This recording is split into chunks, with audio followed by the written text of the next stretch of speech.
In shadow we find the light, safely sealed in darkest night. So make sure y'all keep it tight. Wizards only, fools. Gotta be careful, Russell. Welcome. You know what they say. What did Loose they nips, say, Ned? Loose nips sink ships. Loose nips? Wow. Yeah. Oh yeah. Oh no. Oh, not going on YouTube, not monetizing. I'm just kidding. I guess you could say nips. Whatever. You could say that. That is like the most mild of being crass. It is. I don't know. Okay, can I be honest though? Nips is that word for some reason. It's dude, I don't know. It got my wife for a long time. She just hated like no. It wasn't nips. It was titties. She didn't like that one. That one too. I don't know. That one's more crass for sure.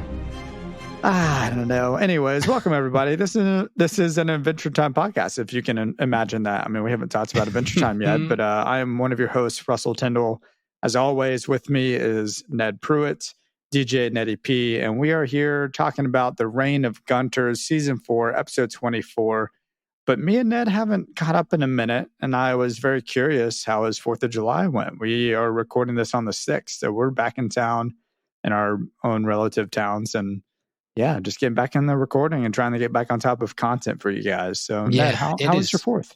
It was good, man. Well, around all of that, man, we have had the hardest season of content creation in terms of socials, and it's a little bit of just like every weekend, and there's just like events going on this whole entire summer. I don't know how you guys feel, but it just feels like once football starts, the rest of the world like calms down. That's like my opinion. That summer we're all cramming in all these events and craziness, but that was my 4th. Is we actually had no plans up until like the day before, and it was kind of nice. I was kind of like, okay, we don't have to do anything crazy, so we were at some friend's house in Atlanta all weekend. And then we were like, hey, if we don't all want to try to go catch Ubers and see fireworks and spend money and buy a bunch of $17 cocktails in Atlanta, let's just go to our house. We have everything for free. I can smoke barbecue. We made a redneck hot tub, which for those of you guys who don't know is lining a truck bed with tarp and just filling it up with a hose. Went and bought a baby pool at Walmart and played like beer pong on the front yard, just had music out. It was great, man. It was like super chill. With just like it was a front yard 4th of July for sure, which I was like, that's a clutch move. Man, it's funny you said redneck hot tub. I've never done that before. I've seen people do that, especially in Athens, Georgia, when we were in college.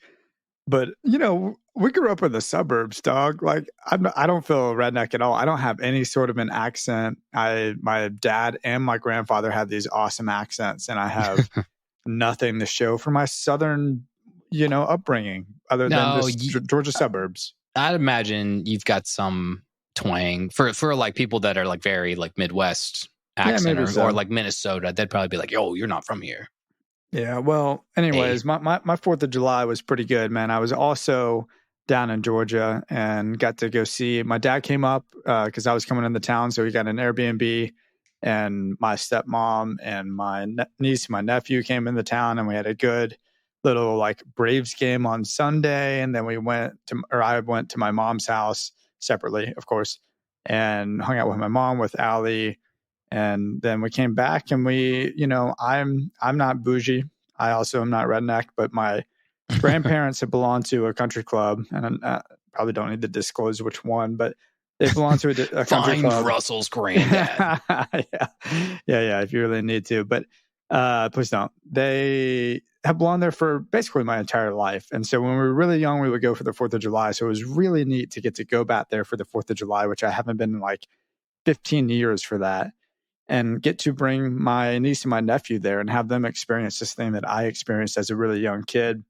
And I will say this about country clubs, man, they pour heavy. I did not realize I had 3 cocktails. I was feeling good. I didn't think I had had too much to drink. I didn't do anything too crazy, but I did lose my phone in the act of tackling my nephew as we left. I think he was picking on me. And so, look, this is a safe space, right? Like, no one's going to come at me for tackling my nephew. Have come at us in different ways. So. No, he's like, I don't know, he's 12 years old. He's only like 4 years old, guys. No, he's 12. He's almost as tall as me. And he definitely weighs about as much as I do. Plays football, athletic kid. But anyways, he's picking on me. We were playing throw burrito earlier. He hit me in the face with the burrito when I wasn't ready for it. He had it coming. I mean, I could be your most punchable character this episode. That's okay. But I think Russell set himself my nephew up. had it coming. Yeah. I mean, we got to get into it. We've tangented. Okay. I hope you guys all had a good 4th of July, all that stuff. But we are talking about Reign of Gunters. That was our tangent wizard quote at the beginning, which gets my tops of the episode, by the way, is absolutely the wizard chant of the somewhat cool and somewhat super, super lame wizard underground club that they have. Because I don't know. High initiation of the secret schools. I'm very curious about the wizard secret schools, but we got 3 wizards. We know one of them, Bufo, the Forest Wizard, and then Laser Wizard. And we only know Bufo from an earlier episode. What is it? Mm-hmm. Wizard is probably the name of it, right? Wizard Battle. No, well, not Wizard Battle. No. Yeah, that's he's in Wizard Battle, but it's just like Wizard when they just go and they get the powers from Bufo. Season 1, yeah, early on when he didn't have any other purpose other than being a frog, a magical frog with tadpoles in him, I guess. I can't remember. Well, I love this episode because this is one of my deep thoughts, not super deep, not getting into, emotional things or anything. But a big concept of this episode, I think, that we get introduced to with Adventure Time is just like, okay, we've seen Ice King, we've seen Magic Man, we've maybe seen some other like kind of magic entities here and there outside of like elemental energies. This introduces, first time we see Wizard City. And Wizard City, yeah. The entrance door is Wizard's Rule, right? Great They've password. got signs on all the doors to indicate, I guess, what type of shop it is. And it's all about being secretive. So this society, in my opinion, I think it's a bunch of like, everybody's so quote unquote secretive that everybody has their own 3 or 4 member secret society. And everybody thinks it's the coolest and everybody thinks that they're being awesome wizards. But all in all, everything that they kind of think is cool is kind of lame. Just like so you think the there are password, That's interesting. I like that. I don't know, man. I mean, Bufo straight up says that he beefed in the Eye of Glob and stuff. So it seems pretty epic. And he's not even like a high initiate or whatever. He's not all that important in the secret schools that they talk about. And he beefed in the Eye of Glob, whatever that means. Yeah, that's pretty epic, dog. You kind of see it later. There's a whole episode. I mean, it's many seasons from now where Ice King does kind of get his own little group of wizards. One's the wizard that brings things to life with his hands. One is, I think it's Jerome. They pick up this old man, Giuseppe, who just is like a traveler, but he ends up being a wizard. And so they kind of formed their own little secret society because, that's what cool wizards do. So the whole thing becomes a very tongue-in-cheek, like wizards are awesome and powerful and amazing in the land of Ooh, but at the same time, they've got this like weird, clicky, lame mentality. And I think it's kind of funny you do see that. A little pretentious. I think all the wizards to me, even Huntress Wizard, who is my sexy character of this episode. Absolute sexy character of the episode. Makes like why what she be. I mean, she's in it for like half a minute and Ice King's hitting on her the entire time. He's trying to do this righteously intellectual wizard political rant. And he's like focusing on equality and talks about like equal distribution of magic to the people and no more symbols and no more initiations. And she's just like, dog, I'm out of here. But it's a good moment. It was kind of a funny swing at, people being, I mean, I don't even want to say it here, but quote unquote woke. I don't have any political opinion. That's what it was? I don't know. It was kind of like trying to be like, I'm cool. Like she seems like a cool, hip, young girl that's independent. So I think he tried to throw out like, I have similar political views to you. Okay. To try to like make her like, I don't know, impressed about it. And she just like walks away. I just love what he says at the... Definitely a pretentious like rant of like, look how cool and like aware I am sort of a thing. I don't even know if it's woke. It's more of like, you know, gosh, I think back to, this is such a silly reference, but what is it? When they go back to the high school, 22 Jump Street, 22nd Jump Street, they go to the high school and like the cool kids are like, yeah, man, we ride our bikes to school. Like, I can't believe you would drive that hog or whatever, you know. He's like, that's kind of what I'm environment, bro. Yeah. That's like the eco. I don't think that's kids. Woke necessarily. I think that's just kids with like a weird, like a weirdly righteous sense of self is what it is. Yeah. And he totally does that, the Fortress Wizard, and it doesn't work, and it shouldn't work. And it's funny, but he quotes, and we'll get into this later, JT Dogzone. Mm-hmm. He's like, got some things to say about. Got swing at every ball. Got some things to say about JT Dogzone in this episode. You got to swing at every ball, man. Apparently, according to JT Dogzone. But it is interesting that the Wizards, and this is such a small part of this episode, but let's get through all our thoughts on it. The Wizards know him. The Wizards know of Ice King. Mm-hmm. They're like, dude, you're not in this club. They know that. They're even aware enough to say, like, hey, you shouldn't have heard that. Now we, like, nothing personal, but we've got to take you down. I'm sorry, Ice King. And I've watched enough Naruto, Ned, to know that the Forest Wizard has some OP abilities with those wood spells. Mm-hmm. I mean, dude, he's got the hard wood. You know, he's got that good wood. So is that a sexual joke? No, I don't know what that is, but I'm just saying the Forest Wizard, watch out for that dude, because he'll get you. Okay, and well, here's another one of my thoughts. Again, you mentioned that they all know him. Obviously, they all know that they're like, get out of here, Ice King. I'm sure he's the only wizard that has the power of ice, because has to be an Ice King, and as the fans know, he's an elemental. So that's a very different concept. However, he has his powers by way of his crown. He's done nothing to like earn them per se. That his powers do come from his crown. We've kind of really have figured that out at this point in the show, even for those who haven't seen it. So I would assume that the other wizards in the city that have you saw what Bufo and wizard council had to do. They had to go through training. They had to eat brooms. They had to, I'm trying to remember what were the other challenges in Wizard. It was like, balance a chair on your nose or something like that. Mm-hmm. They had to, and they have to do stuff to get their powers. They have to train. They have to go through. And so there's a possibility that nobody likes him because he's super crazy. He's cocky, and it's just like, dude, you have your powers because you have a crown. That's it. You know? Yeah, they don't all seem crazy with the wizard eyes either, which is interesting. The wizard madness. The wizard madness. Well, he says wizard eyes at some points, but you know what I'm talking about, where he sees all these like beings in the spiritual realm. Like, they don't seem to be suffering from that, and that does seem to drive him crazy in many ways in certain episodes. So I was really kind of shocked that, I mean, they're all kind of pretentious, they're all kind of full of themselves, but at the same time, like, they don't seem quite as nuts as he is whenever we see other wizards. Yeah, it's true. I'm sure, but then you also see people like Magic Man, who in theory is a wizard.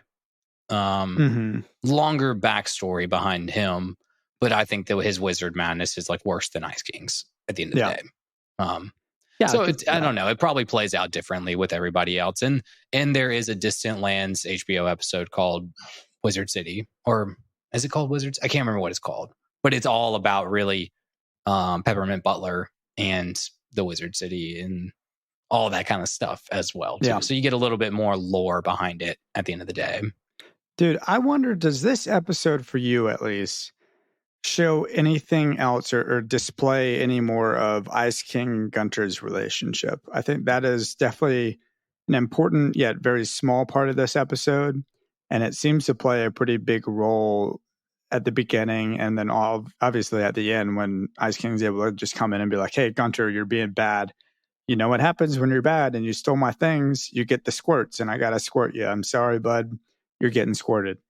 And at the beginning, there's so much more of them two interacting, and Gunter's just pestering him constantly, just on top of him. He's like, he needs to be combed. He wants to play with the computer screen to get his attention or whatever it is, or mess with Ice King. And he breaks his bottles when, just the mess with Ice King, it seems like. But how do you feel? Does this show anything else to you about their relationship and how maybe Gunter feels about Ice King or vice versa?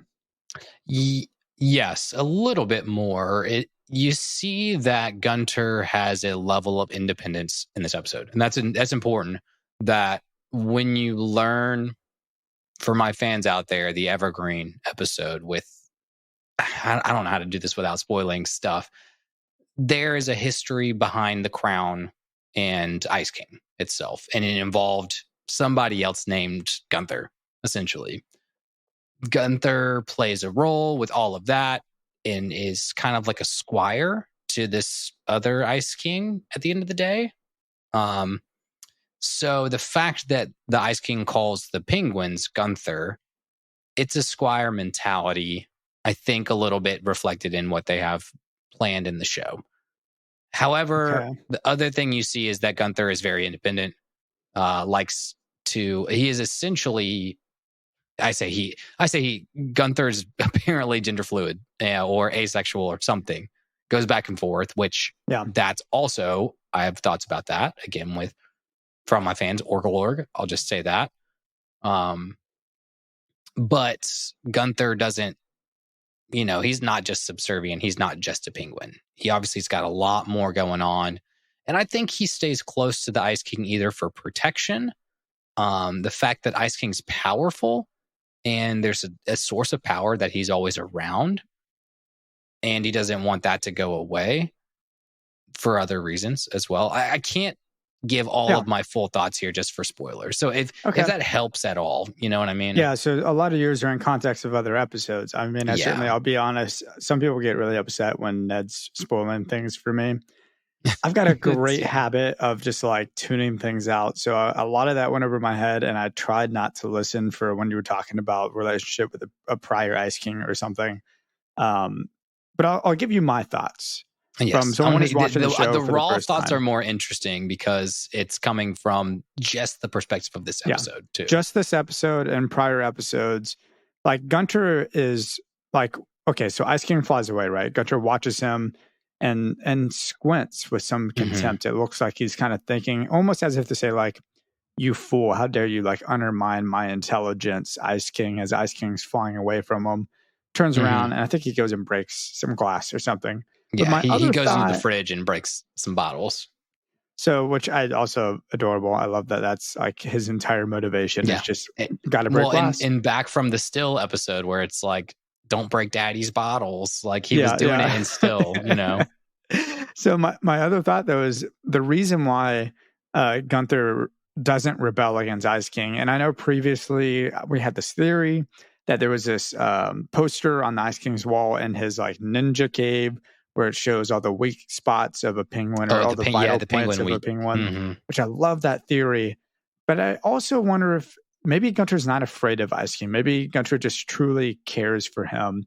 As you see him go into the corner and a tear drops from Gunter's eye as Ice King goes away. And it does make me wonder if there's something more there. Maybe he really does care. And it's not necessarily, oh my gosh, I'm scared of this man, this Ice King. And maybe it's kind of like your dog, where your dog's just like, oh, gosh, you're being mean to me right now, or like making me sit here and wait to get food or not go outside. But like, gosh, I love you. I can't help but love you, dude. Yeah, I had a different thought about the tear when he tucks Gunther away in the corner, is that the tear's kind of in the aspect of, oh my gosh, I have to be in this state. I have to be a penguin right now when I know, Hunson Abadir already said, you're the most evil entity I've ever met before. Yeah. And he kind of sheds a tear that in this point in time, he has to be subservient to this Ice King who, at the end of the day, I have to be subservient. So very different perspective. Very different perspective. Taking my time, waiting for my moment. And I think there was a potential, he thought, that Ice King's on wishing eye, my cat baby that's been living under the loofah, or what do you call it? The loofah. The loofah. Folded. What I was thinking ottoman, and I thought loofah, the recliner. I don't know where. There's some other couch object that sounds like that. Not a loofah. Yeah, we all sit on loofahs. That's cool. I think I must have gotten like recliner and sofa, loofah, ottoman. I don't know. I've been shopping for sofas this month. Is throwing me off. But hiding the cat under the recliner, and that. So you had mentioned that last time. I think the last Gunther episode we had, you were like, "Where the hell is his like?" I know. Where's the kitten, baby alien cat? And yeah, he just keeps him under the recliner with the demonic wishing eye for some reason. It's so funny. And then the cat tries to get away from him, and he just holds him back and kisses him. And Gunther is my lovely. I'll be entirely honest. Same with me, man. I think we're spot on with the same way we feel about this episode, because my lovely is Gunther. My tops were the same as the wizard. I don't know. I think our perspectives might be different though, because in my mind, I mean, first off, unconditional love for your baby, Gunther. That's great. I don't think he did anything wrong this episode. I think Gunther's a good little boy. I think he just wanted to adventure with his baby kitten, maybe break a bottle or two. I think the Ice King just needs to bring the penguin to a rage room and let him just get it out. You know, it might be a little expensive with the amount of glass that we've seen him capable of breaking, but Gunther's my lovely, and I think he's just a good little penguin boy he's mischievous. You know, he likes to goof around and break some bottles. All right, you're going to have to headphones off for this one, because I have a theory for fan, because I have to say this. It's one thing, but headphones off, and I'll just give you a thumbs up when I'm done. All right, give it a go. All right, so Russell's theory is good in this sense, but I think that this is Gunther being a young penguin Orgalorg, and that he is becoming more and more Orgaleg-esque right now in order to get his power up. And we see this in the way that he is wanting to be destructive. He's wanting to be powerful. He gets his little alien baby strapped to him. And then he goes, and the only thing he knows how to do is destroy something fragile, which is glass bottles. And so this is just beginning Orgalorg lore. Russell, you can come back in right now. You're good to go. Yeah, you're back.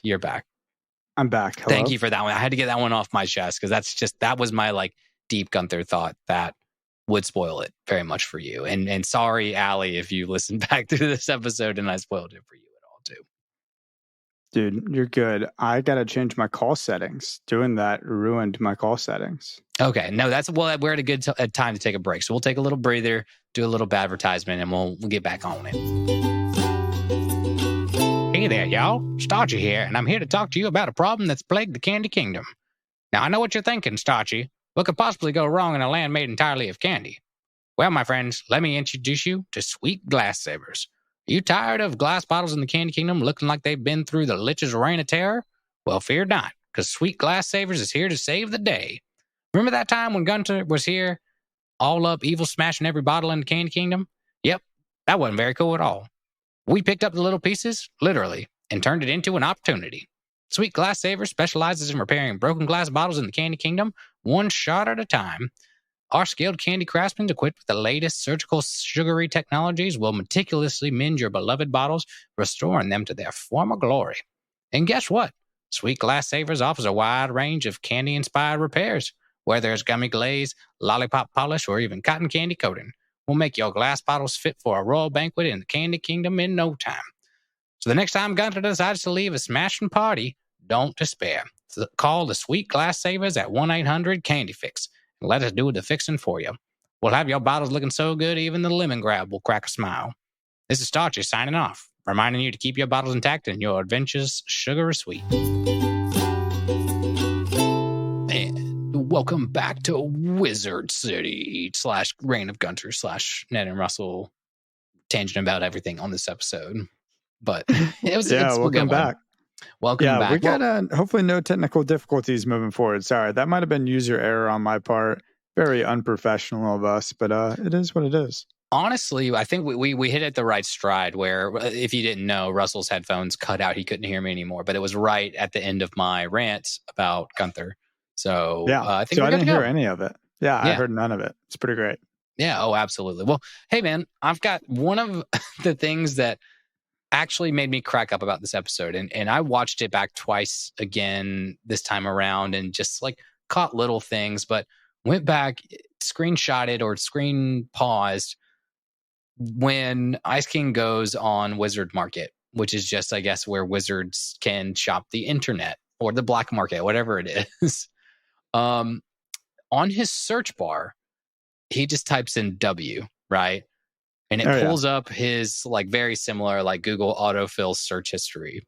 Oh, I definitely stopped it there to find my favorite ones. They were great. Oh, yeah. I wanted to run through them real quick because they're too good at this point. Okay. Wants to rub mayonnaise on a penguin. Ways I can do my hair. Ways to ask a girl to prom. Weird ways to burn calories. What is this lump on my back? Window breaking gloves. Winter dating ideas. Wiping my bum isn't working right. Wish girls would like me. Words that make girls like you. And then wrong ways to eat a banana. Yeah. I was like, that is fantastic, man. The wants to rub mayonnaise on a penguin, and well, that's just wiping incredible. My bum isn't working right. Sounds like the my best. Bum isn't working right. Yeah. It sounds like the best Reddit thread that could ever exist. It's so good, and also this is weird, but I've had this debate with people in the past about like the correct way, and we don't need to go into this because different podcasts. Oh, dude, no, it's double fold, wipe, fold. But it's also like, what direction do you wipe? And then some people are like, do you stand or do you squat or do you like lean over on the toilet? You can't say your way is correct, Ned. Your fold, way wipe, is fold, your wipe, way. Front to back, lean on butt cheek. That's the correct way, dude.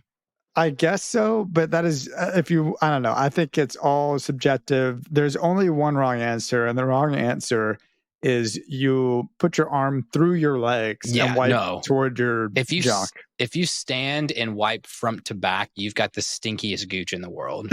I can tell you that right now. Gosh. It's facts. It's science. It's obviously questions enough to where the Ice King was asking that same question. Yeah. Which I think that Ice King was standing front to back, wiping all of the excess into the gooch. Let's just be honest. The worst, though, we do get another look into the Ice King's psyche. And if you type in WIZ on his search bar, it pulls up Wizard Chick Pics Skinny Knees. Wizard Chick Pics.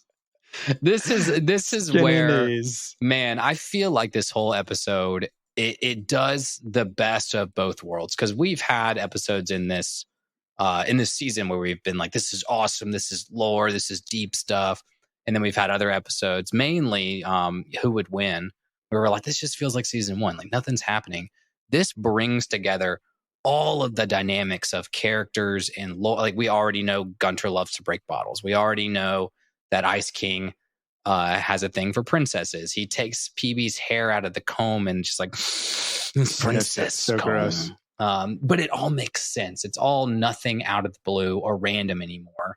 So it doesn't feel so like this is a weird episode if you watched it out of context, right? Yeah. But it feels, at least for you, in give context or take, now of all those seasons. Yeah, it makes sense. Yeah, I like give or take halfway through the show now, you're like, you took the weirdest episode and you're like, yeah, but this is like stuff I know about all these characters. Yeah, this is a lot of really good callbacks. And we didn't go to the assassin page, but it does pull up the wizard market. And you get to see like wizards can buy comfy booties. Like that's comfy like a booties. Fun little thing they can do. And you can buy magic wishing eyes. That's just a product that you can purchase.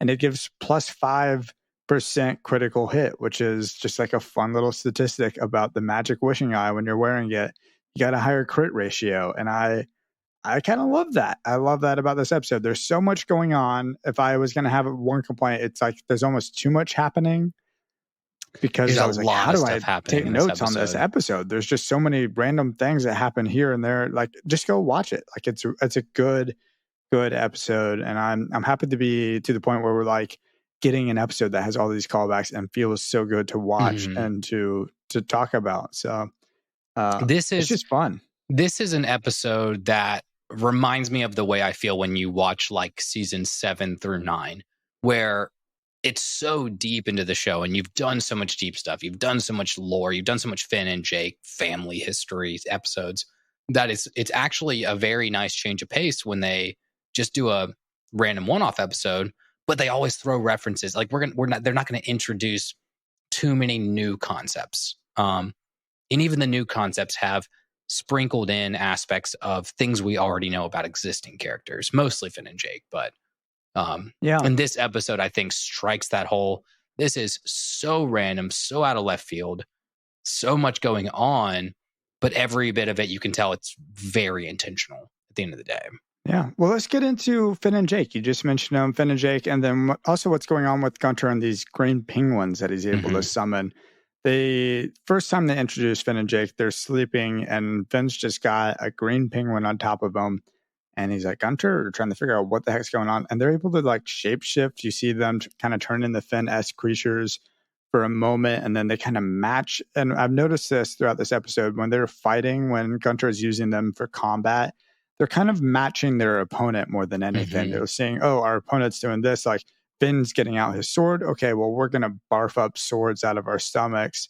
And we all have swords now. Jake's getting bigger. Okay, we're going to copy him. And we're going to get bigger now. Finn's getting angry and he's going to throw some punches.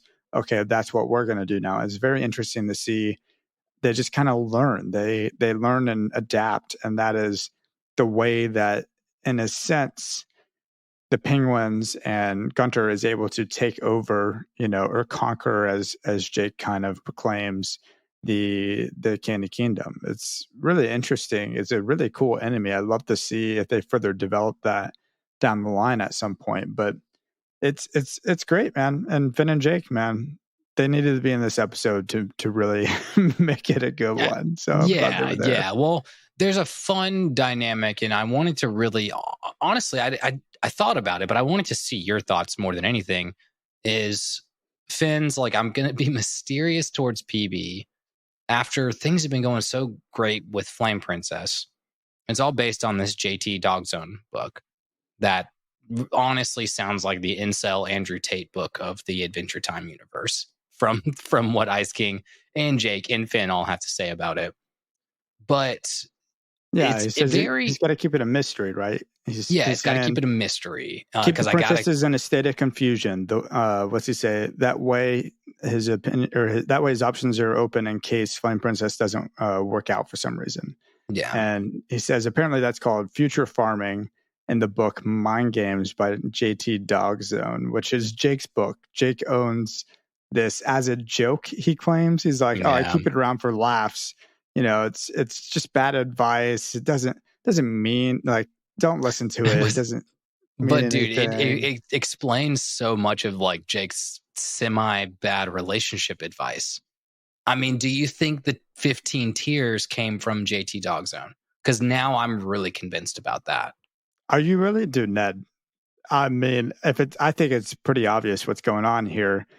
So Jake then says, well, you can still be mistress. He's like, it's okay, like, to still be a little bit of a mystery. Like, it's still kind of good advice. He doesn't want to fully discredit the author entirely. I guess theoretically speaking, if there's going to be one, is that JT Dogzone is Jake. Like, Jake wrote this book. He keeps it around because he's the author of the book.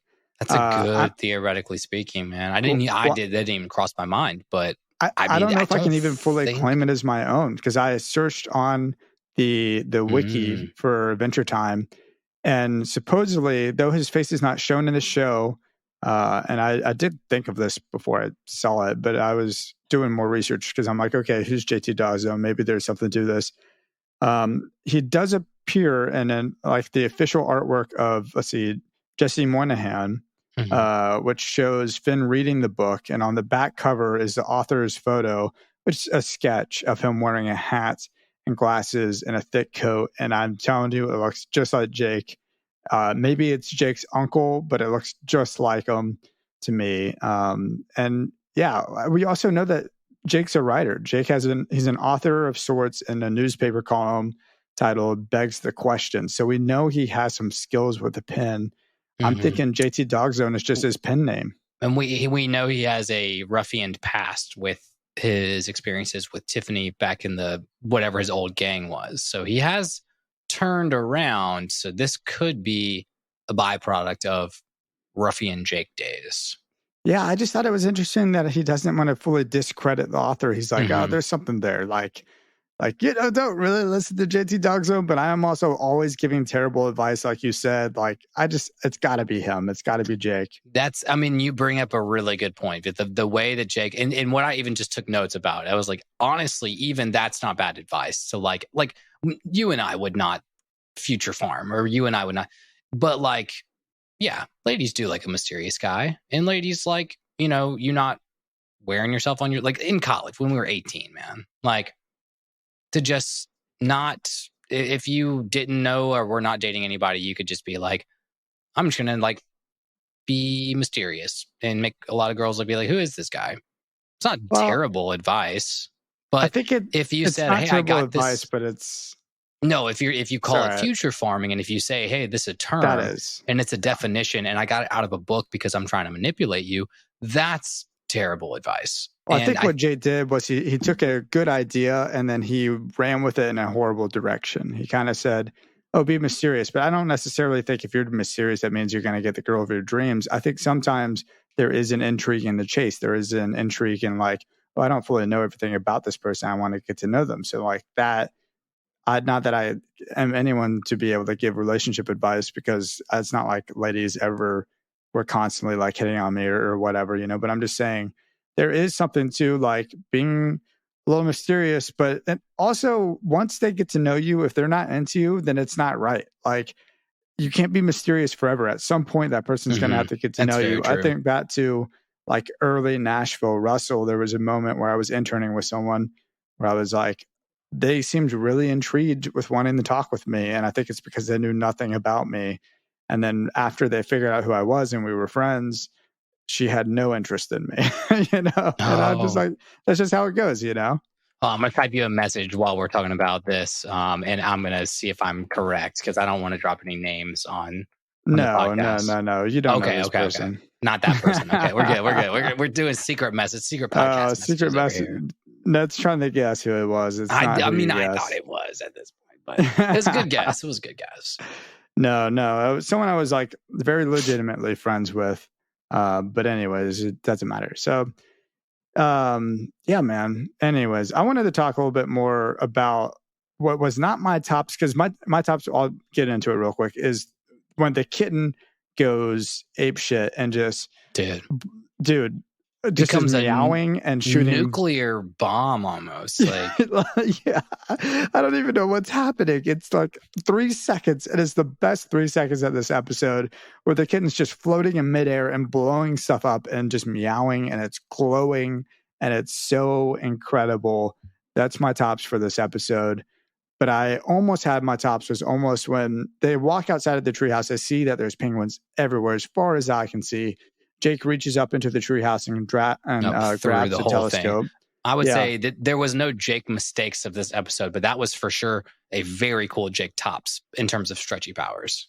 It was a cool like stretchy power for sure, but the interaction that Finn and Jake have in this moment is so brotherly and so goofy, and it's like Jake's trying to make the best of this terrible situation, and he's just like, oh, it's all over. We've been conquered. And Finn's like, what? Wait, what? He's like, and then he goes, oh, hold on. And, it's this one moment Jake's saying, hold on. Oh, hold on. Wait a minute. And then the next moment he's like, oh my gosh, my eyes. Like, it's so terrible. And then Finn goes, wait, what is it? And Jake's like, well, hold on, man. Hold on. Oh gosh. I loved that interaction. I know I just totally butchered it with my but all the fans, everybody knows what you're talking about. Y'all know what I'm talking about. It's so good. Such a good way, and like again, we finally hit the peak, and you will see it. I have now started going through season 5 to prep for our next season, just to catch back up on everything,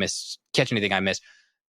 We hit this peak writing of Jake's character, and we saw some aspects of it in season 1. Man, like And that's it. Like you hit the, like what you found funny about that interaction in Jake's dialogue and really what he's contributing to the dialogue is one of the best parts about the show. Is he is just such this cool. He freaks out about a lot of stuff. He's kind of dumb about a lot of stuff, but and then the things he freaks out about are very low key, but the things he doesn't freak out about are like the most important things. So important. It's a funny middle ground, and you hit the hammer on the head. So I'm glad that you appreciate that right now. No, I loved that moment. It really, I mean, if the kid moment didn't happen, because the kitten thing is sick, but Jake, the way he handles the situation that is obviously not good, things that are happening around them are not okay, but he lightens the mood with this weird trolling of his brother. And it's so sweet and innocent, and yet also like so dramatic and silly. I loved it. I'm using every word to describe it because I think it's really a special moment between them. But regardless, I just had to talk about that before we get too deep into Princess Bubblegum and her inability to come up with a plan, and Finn's plan, which almost worked, gathering all the bottles of glass. Finn's plan, in essence, was pretty spot on with what could have worked. But they didn't have an unlimited supply of bottles. I mean, yeah, but I don't think that they necessarily knew per se that all of the unlimited number of Gunters were going to smash all the bottles. That maybe they just thought the one core Gunter was going to smash all the bottles. I don't know. So. I mean, Gunter's just got break stuff by Limp Bizkit playing on his head or in his head or something. Not that that's even a good song. That is not my rec. Maybe one of our next TikTok reels will just be Limp Bizkit and then have all the clips of Gunter smashing bottles through all the episodes. Not bad. Or even really what would be even better is despite all my rage, I'm still just there. I can imagine that playing. Not bad. You know, I don't know. Regardless, it's funny, dude. It's a good moment. And Princess Bubblegum's plan doesn't work. Her third plan's even worse when she's like, oh, let's pick up all the bottles, let's recreate them by putting them back together, and then they can just break it over and over again. So calculated, man. They're just like, this is the rest of our lives? Or are we just gonna let him break these bottles over and over again forever? And then Gunter, I don't think they took him seriously about it. Again, I think that's why Princess Bubblegum's. Well, I don't think Princess Bubblegum's plan, or she didn't really start freaking out about it because they bust in and Finn's like, I've got all these bottles, and she's like, okay, and then she's like, we'll just rebuild them. That she didn't really see them as a threat until Gunter taps on the Gumball Guardian's head 3 times and cracks it.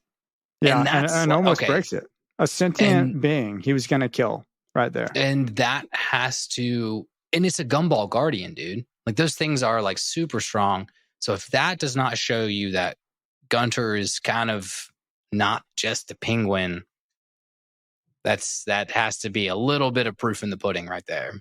It is interesting that so easily Gunter and all the penguins take over or take down the banana guards and then continue to take down the Gumball Guardians, and they do seem pretty just like, oh gosh, Gunter, how are we going to deal with this sort of a vibe? Mm-hmm. They just don't know that he's so evil yet. There's been nothing that have tipped off other than this. This is the most evil thing we've seen him do, which is potentially kill a Gumball Guardian without any regard for its life, or any sort of like reaction, or very just deadpan penguin.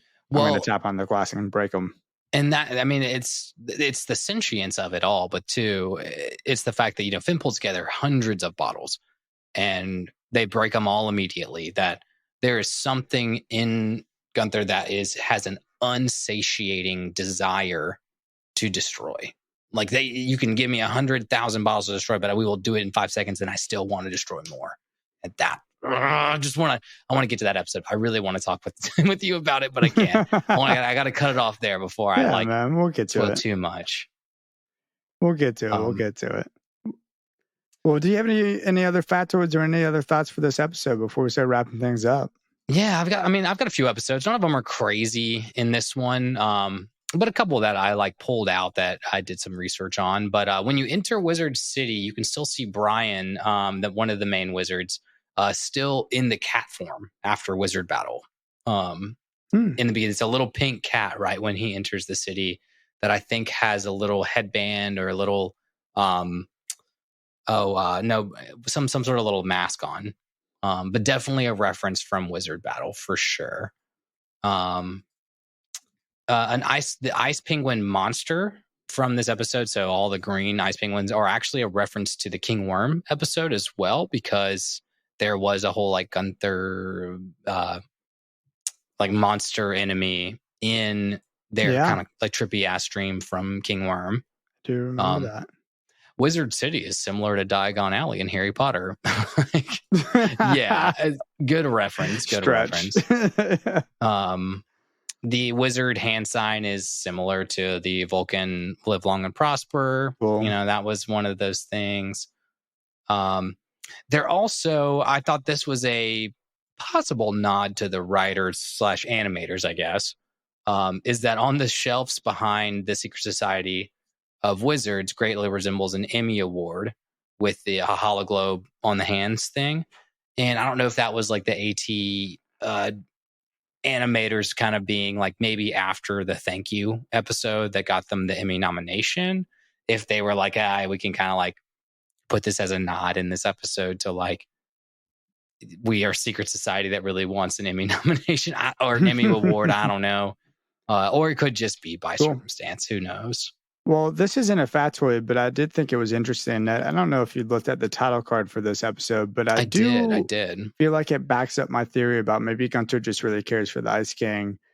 And I don't know if you necessarily should be able to take the title card in relation with the episode and tie that in, if that's fair for analyzing an episode. But it's not fair for all of them, but it's fair for some of them. So Gunther's alone at a bar drinking a shake and crying in the title card. And, that's got to say something. That's got to say something about their relationship. I don't know. Says, yeah, hold that theory. I think it says something. It's either about their relationship or it's either about the state of being that Gunther's in right now. Okay, so that's fair. I could see it both ways. Yeah, but it's a cool callback again to that bar that he's sitting at in the Candy Kingdom is the Ruffian Bar from Apple Thief, from a few other episodes as well, where all the evil creatures, all the evil candy people in the Candy Kingdom go and hang out. The ruffians and Gunther's there. So and as we know from the SpongeBob movie, you're not drinking alcohol, you're drinking a shake. So or blowing he's bubbles. Down in his feels. He's in his feels, man. Yeah, I forgot that was our tops of the entire SpongeBob movies when he's milkshake hungover the next day. Well, before we get into lessons real fast, I just want to reiterate my most punchable character is myself for tackling my nephew. He was fine. He giggled and we had a good time afterwards, just being uncle and nephew. I hate him. You know what I'm saying? Oh man, as long as you didn't do it while y'all were both wearing like tuxedos at a bougie country club party. I don't know. Well, I mean, I was wearing a golf shirt and khaki shorts. I was trying to be as bougie as I could. It's a little better. No, and also it wasn't like I didn't like blindside him or like take him down like the water boy or nothing. It wasn't. People around me didn't go, oh my gosh, So, well, at least I don't remember it. So my lesson for this episode. Is that much, a little bit of liquid courage to tackle. I don't know, dude. I don't think so. I only had 3 drinks, but they were such big pours. So maybe so, man. Who knows? My biggest shame of my life. That's what being bougie will do to Russell. Gosh, never take me to another country club, Ned. They'll never let me back into this country club that my grandparents have belonged to for 50 years now. Hey, I know which one it is that you're talking about, and I would love to be a part of that country club one day if I'm ever that bougie. Yeah, it is pretty bougie. Anyways, so my lesson for this episode: stay out of the Ice King's search history. let him just do his thing. I feel you. Just we shouldn't have been there. He should be there. Mm-hmm. It's all valid questions. My other lesson is keep it tight. Keep it tight, baby. I like that. I don't know why I didn't put that down as my lesson, but keep it tight. I had 2 of them. Is first one, there's better things to do with the demonic wishing eye. I feel like if it's that powerful, there's better things to do with it than to make 1,000 versions of yourself to go break glass. But maybe that's just the intro to a more sentient Gunther. Who knows? Yeah. My other lesson is don't listen to JT Dogzone. He is like I said, he is the incel Andrew Tate of the land of Ooh. So yeah, it's not good. It's not good. It'll get you in Ukrainian or whatever prison he went to. Okay. I don't know. He went to some prison. Did he? Okay. Oh yeah. That was one of those things in the news where I was just like, I'm not paying attention to this. I caught all the headlines of it for the most part, but he would pop up. What's your rec? Can we move on the recs? What's your rec? Yeah, I mean, I've got a rec. It's almost a rec and an anti-rec at the same time. I've been jamming on the new Final Fantasy 16 in the last 2 weeks or so. I put so many hours into it. It's a Square Enix game. I love Kingdom Hearts, but this one fits the bill of amazing storyline, one of the most beautiful games I've ever seen, really fun and cool fight dynamics, but every side mission is just walking around and talking to people. So if you want to get all the XP, all the gear, all the crafting equipment, you spend 30 minutes just walking, talk, walk, talk, go to a different place, walk, talk. And it's so much cinematic talking that about 30% of the game is actually playing the game and 70% is watching cinematics. It's absurd. So Really fun. I love the concept. I love the artwork. I love the fighting dynamics, but they missed the mark in terms of just like a really great story adventure game. So it's a rec and an anti-rec all at the same time. Yeah, you're not. It doesn't seem like you're fully sold on it. You're kind of I'm too invested in it to put it down. And they give you 2 items at the beginning of the game. It's like an auto dodge and an auto combo ring at the very beginning of the game. And now it's hard for me. I'm like, I can make it harder for myself, or I can just play it to get through the game. And so I was like, why did you get this to me at the beginning of the game? Like, why didn't you just make it hard? Like, why didn't you just make it like Elden Ring? Just make it really hard at the beginning. So, gotcha. I've many qualms with it. Yeah. So I'd love to hear y'all's opinions as well. If anybody out there is playing Final Fantasy 16, it's great and terrible all at this. It's weird. It's the weirdest freaking game I've ever played. So that's my rec tangent, whatever you want to call it. Of course. What about you? I had one earlier. Well, dude, actually not my rec, but I did want to follow up on a prior rec or something we talked about in the past. You had bought me and Allie Card Wars cards. Yes. And we played over this past weekend. Oh, I was wondering when you would get to it. Pretty dang good, dude. I do want to play again. It's a slow game. And that's coming from a guy who, like, I take my time with card games, but I think this card game especially is slow because of the way it's meant to be played, or the way that these decks are set up.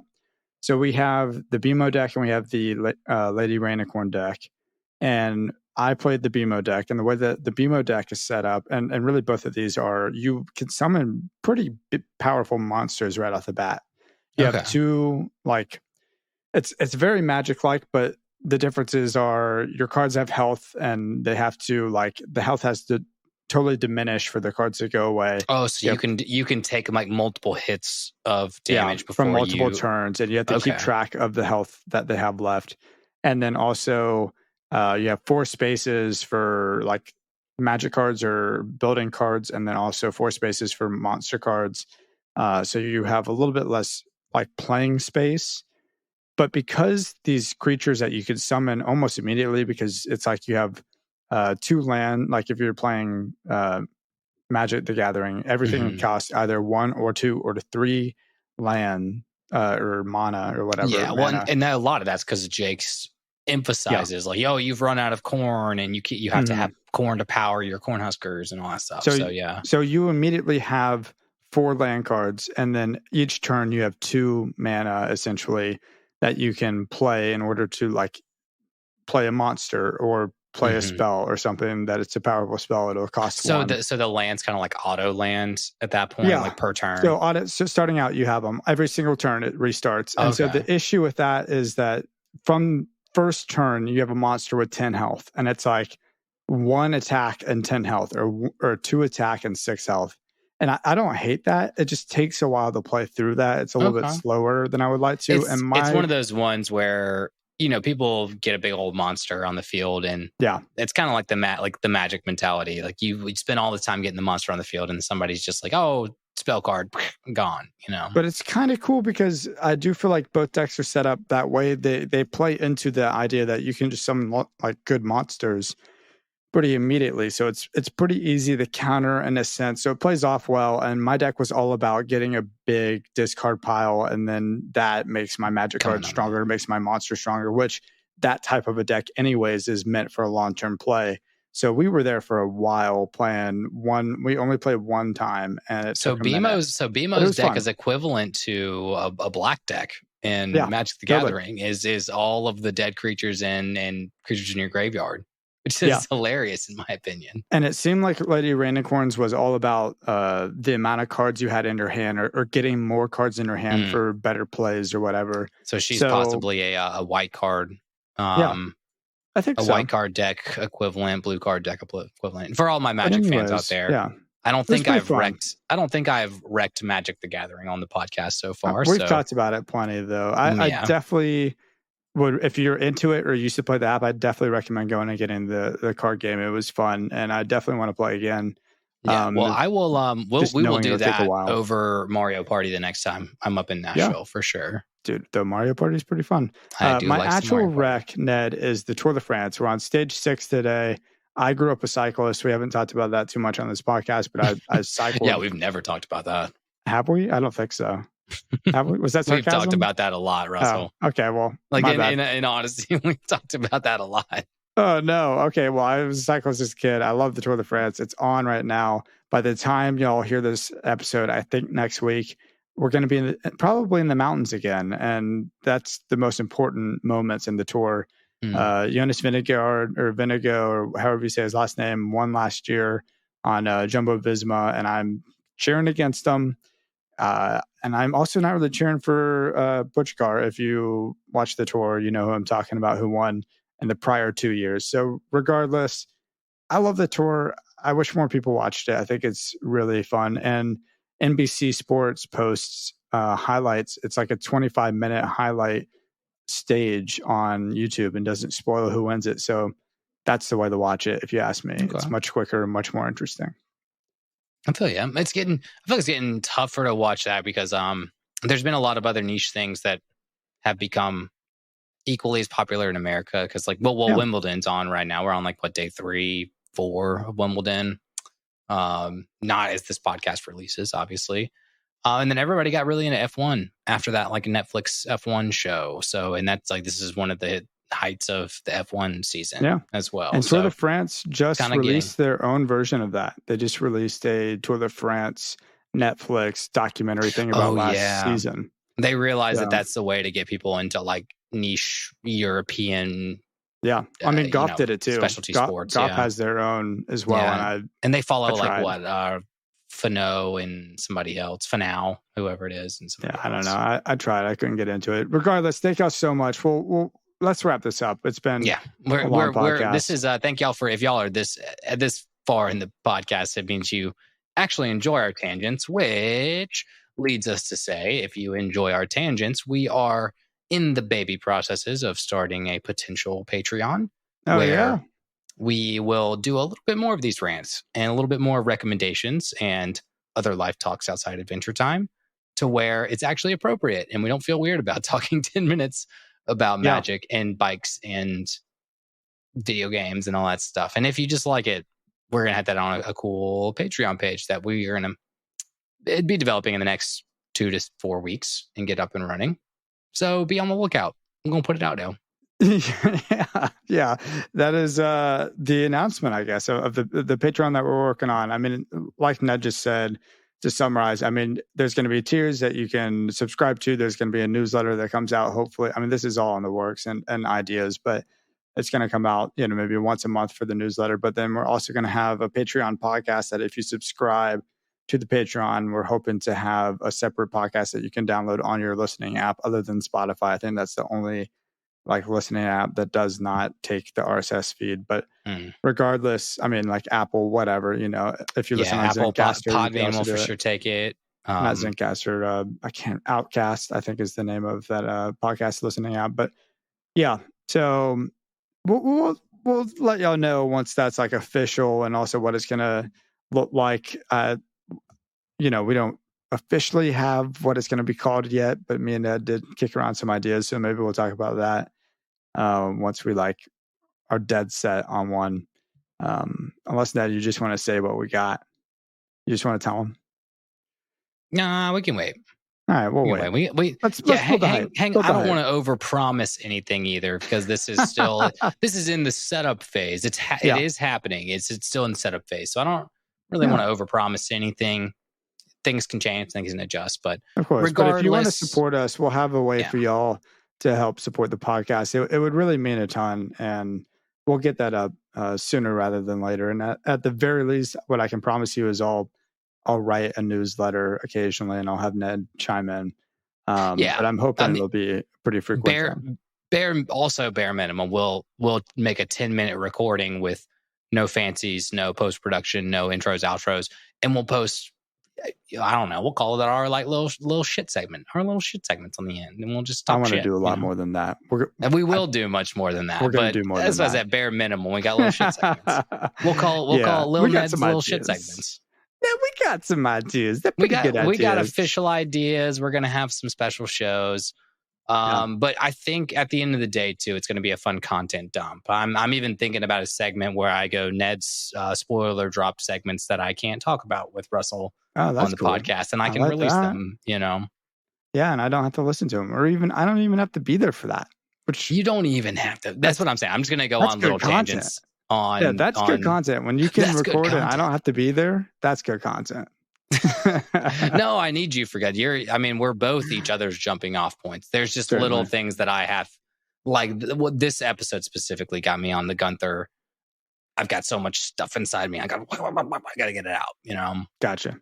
Well, hey, y'all, thank you so much. Until we have the Patreon up, you can support us by going to Instagram at Never Ending Adventure Podcast. If you ever want to share any of our content, please do tag us in anything. Tag us in your favorite episodes. If you share them on your Instagram or Twitter or whatever. Like we said at the beginning of this episode, it's been a very, very crazy vacations, which have been great, but then also plans throughout this month that are keeping us from being super consistent on posting and all that. So we would really appreciate any help we could get from you guys. TikTok, we're on there. Never Ending Adventure Cast. Twitter, we're there at NEA_podcast. If you have thoughts, your opinions, and you want to really dive into something from an episode, or you've got a theory, whatever it is, share it to us, and we'll talk about it on the podcast at nea.travelerslog@gmail.com. And in the subject, just let me know what you're going to be talking about. And we still got some stickers. If y'all are interested in podcast stickers, write us a review. That probably is the best way to help us, other than sharing our content. And we'll send you a podcast sticker. But thank you so much, you guys. Just know this podcast is for wizards only, fools. So keep it tight and party forever. I love this guy.